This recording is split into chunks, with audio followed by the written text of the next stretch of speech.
Looking for extra security around their home, one Lakeview couple spent thousands of dollars on a new fence. Yeah, but more than a year later, that fence still is not up. They turned to the FOX8 Defenders because it's not the first time we've heard concerns about a particular fence contractor.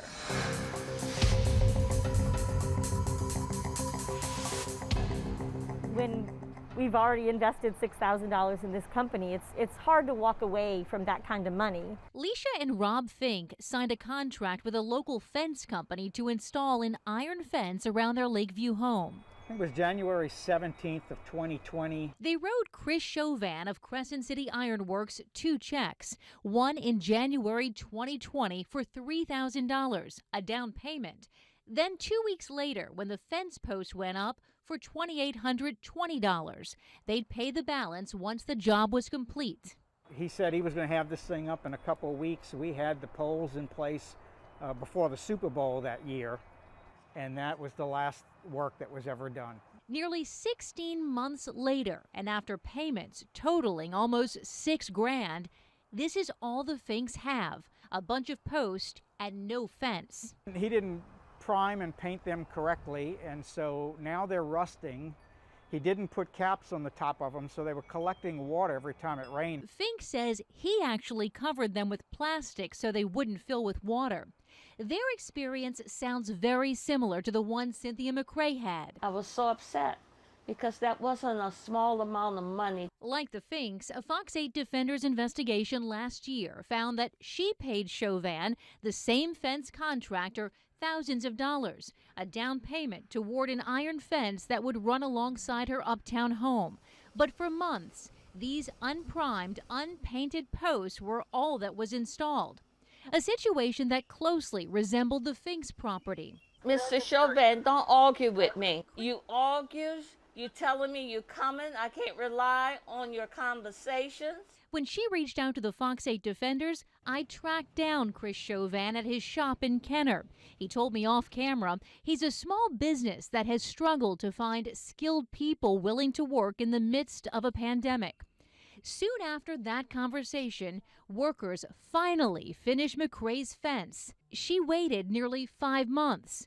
For the Finks, the wait has been so much longer. This was before COVID shutdown, so he was going to have everything in before Mardi Gras that year. After dozens of texts and phone calls to Chauvin and visits to his Kenner shop trying to get answers, they reached out to the state attorney general.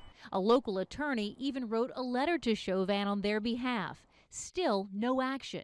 So after your story aired, we found out from one of Chris's actual workers that the story had aired and that we were not the only ones in the area. They saw our FOX8 Defenders report with McRae, and they too turned to us for help. COVID gave him a fresh arsenal of excuses. It gives you a story about, well, I've been sick, or my mother's been sick, or she's got COVID, or my workers are out, but I'm going to be right on it tomorrow, or I've got this other job, I got to get out real quick, and then I'm going to be on yours. And so it's always just right around the corner, and then it never happens. Once again, I reached out to Chauvin by email April 9th, and almost immediately, hours later, he responded. He wrote, "I have made arrangements to have the Finks job completed with different workers. I no longer have a shop. I am trying to clean up everything left behind from past jobs." A few days later by phone, he explained he's once again having trouble finding dependable workers to finish the job, so he's hired a subcontractor to fabricate the panels and install them here at the Finks home. He dropped off some materials to our house, and it's our understanding that the materials to fabricate the panels are now at the shop where they're being built. And we've actually spoken to one of the men at the shop where they're being fabricated. So we have a little more to go on than just his word, the owner's word, that it's happening. Fink says in the past few days, the contractor dropped off a box of finials that will finish off the fence posts. Had you not made contact to him, then we would still be, he would still be dodging our calls and messages, and we would have no progress whatsoever. Progress with a fence they've already spent nearly $6,000 on, a fence they invested in for an extra layer of security that should have been completed more than a year ago, before the COVID-19 pandemic started in early 2020. The contractor, Chris Chauvin, says his subcontractor is fabricating the fence panels this week and should begin installation this weekend. He says not only has it been difficult finding skilled workers since the pandemic, but the cost of materials has also gone up. We will follow up and let you know what happens with that family's fence. If you've got a consumer issue you'd like us to look into, call the FOX8 Defenders, staff with volunteers from the National Council of Jewish Women, the NCJW, or you can also fill out our online complaint form. A local fence contractor has delivered a new iron gate to a Jefferson Parish homeowner. It's a job that was supposed to be completed last year when the consumer couldn't get answers on the unfinished work he paid thousands of dollars for. He turned to us. Tonight, Shelley Brown has this FOX8 Defenders investigation follow-up. He came and he dug those up, and then he put these new ones in. And then I never heard from him again. Old Metairie homeowner Bobby Sanson's backyard left open and exposed for months. You can see that what happened was he wanted a local fence contractor to fix his iron gate. It was tough to slide open and close. he said it was just a piece of junk, that it couldn't be repaired. So Sanson ended up signing a contract with Chris Chauvin of Crescent City Iron Works to fabricate a new iron gate that would resemble this one and stretch across his driveway. That was September 2020. I gave him $300 that day. He also gave Chauvin a cashier's check for $3,000.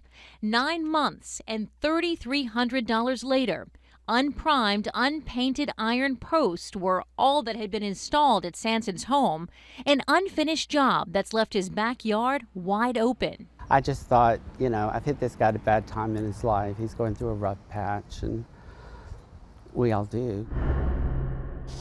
Then he heard about our FOX8 Defenders investigation. Well, a friend of mine actually saw your broadcast on Chris. He doesn't know them, but Bobby Sanson's experience sounds very similar to Leisha and Rob Fink of Lakeview and Uptown homeowner Cynthia McRae. Well, they're not primed, they're not capped, they're just there. This was the only work that had been done nearly 5 months after she paid Chauvin of Crescent City Iron Works a $3,200 deposit for an iron fence. For the Finks, the wait was so much longer, nearly 16 months. He said he was going to have this thing up in a couple of weeks. We had the poles in place before the Super Bowl that year, and that was the last work that was ever done. Once again, a bunch of posts and no fence, and that's after payments to Chauvin totaled nearly $6 grand. 3 different homeowners, yet 3 very similar experiences with the same local fence contractor, each spending thousands of dollars to add an extra layer of security to their homes. It gives you a story about, well, I've been sick, or my mother's been sick, or she's got COVID, or my workers are out. That's been your problem for 5 months now. You argues, you telling me you coming, I can't rely on your conversations. So apparently he did drill a hole here. For Bobby Sanson, the excuses were all too familiar. It was just always the same story. I'm going to be there. I'm going to take care of you, buddy. Sanson heard about our FOX8 Defenders report in late 2020 and saw our second report earlier this year, where I talked to Chauvin in person, by phone and through email. Looking for Chris Chauvin? Is this his shop, Crescent City Ironworks? He explained he had trouble finding dependable workers and was trying to clean up unfinished jobs. In both cases, he ultimately finished the job and the consumers were satisfied. We're just so grateful to you guys and your team for the work that you did, and I guess putting the necessary pressure on him to get it done. I was practically paying it in full because I already... Remember, Sanson signed his contract in September 2020. He didn't put the poles in until like November. So he took like almost 2 months. And per his contract, the iron gate would be done in 2 working weeks from the time the poles were set. When months went by with no work, in February, Sanson filed a complaint with the Jefferson Parish Sheriff's Office, and in late May, he reached out to the FOX8 Defenders. We jumped on it, reaching out to the JPSO and the contractor. Soon after, the Sheriff's Office explained its Property Crimes Division was investigating. Sanson tells us a detective suggested he send the contractor a certified letter detailing the work. He says he and a detective called the contractor and agreed to give him 10 weekdays from Monday, June 21st to finish the job and install the driveway gate. When the contractor removed Sanson's old gate, he left it there. Plus, bags of concrete that were supposed to be used on the job sat there all these months, hardening over time. It was not a good feeling. I felt like an idiot. It was pretty humiliating, to tell you the truth. For the third time, I reached out to Chris Chauvin in June. He explained he was working to finish the job by July 2nd. He wrote, "Miss Brown, I have every intention to take care of the man's job." We confirmed work has started at Bobby Sanson's home. Workers have laid a new track across the driveway for the new sliding gate, and they've hauled away the old gate. And just today, Chris Chauvin told me that he delivered the new iron gate to Bobby Sanson's house earlier today. Here's what it looks like. The contractor says weather, though, prevented him from welding the panels and rollers on site and finishing the job today. He says his crew will be out in the morning to get it done. Tomorrow, remember, is the last day of that 10-day agreement the homeowner made with the contractor to finally finish the job that once again was supposed to be completed last year. If you're hiring a contractor, the Better Business Bureau suggests you get 3 quotes. Also research the company, get a physical address, ask for references, and check out their work. Also get a contract with performance dates laid out in it and try to pay in installments. If you've got a consumer-related issue you'd like us to look into, call the FOX8 Defenders, staffed with volunteers from the National Council of Jewish Women, or you can fill out our online complaint form.